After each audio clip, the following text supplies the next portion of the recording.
Hello everyone, welcome back to the channel. Today I'm going to show you how to tenderize chuck steak with pineapple and also a secret to making it very delicious. Alright, stay tuned. So you get fresh pineapple and make a paste out of it and then apply it generously over your steak. Now, pineapple has this enzyme called bromelain, which literally disintegrates steak. So we're gonna paste this around and put it down for about an hour or two. And these are the spices we're going to use. We're going to use thyme, rosemary, parsley, habanero, jalapeno, and garlic. Now, after 1.5 hours, make sure you wash off all the pineapple and now put salt and pepper on your steak. Now put some oil on fire with some garlic in it and then place the steak in it. Make sure it's hot because we want to sear the steak. We want the outer of the steak to be properly seared. So make sure your oil is hot enough so it fries and fries fast. And I like to put the spices around the steak. You can put the spices in the oil before you put the steak on top of it so that the flavor goes into the steak.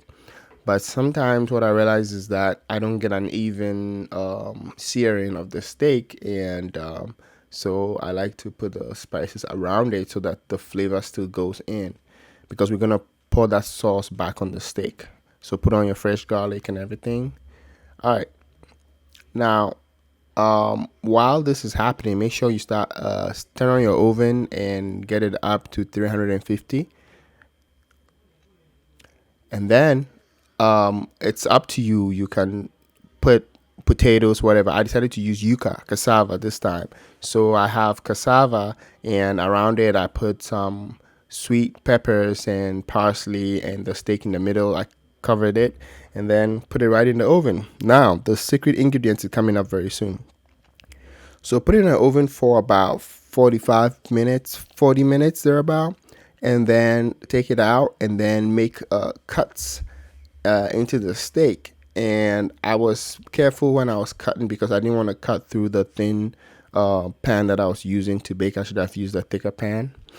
Now I'm making these cuts because I'm going to apply something else to the steak. So my wife makes this amazing sauce. We call it APIS.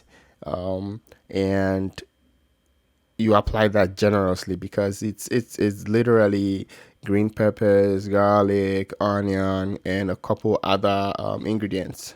So it already has some salt. That's why at the beginning I didn't add too much salt to the steak, and so I apply this both to the front and the back, and this makes a delicious sauce at the end.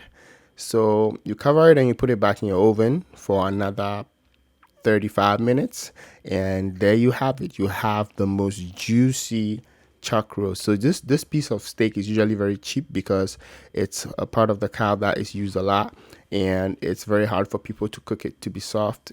And now it is really soft, but it's not breaking apart like pot roast kind of soft, but it tastes like steak, and really it tastes like expensive delicious steak with intermuscular fat.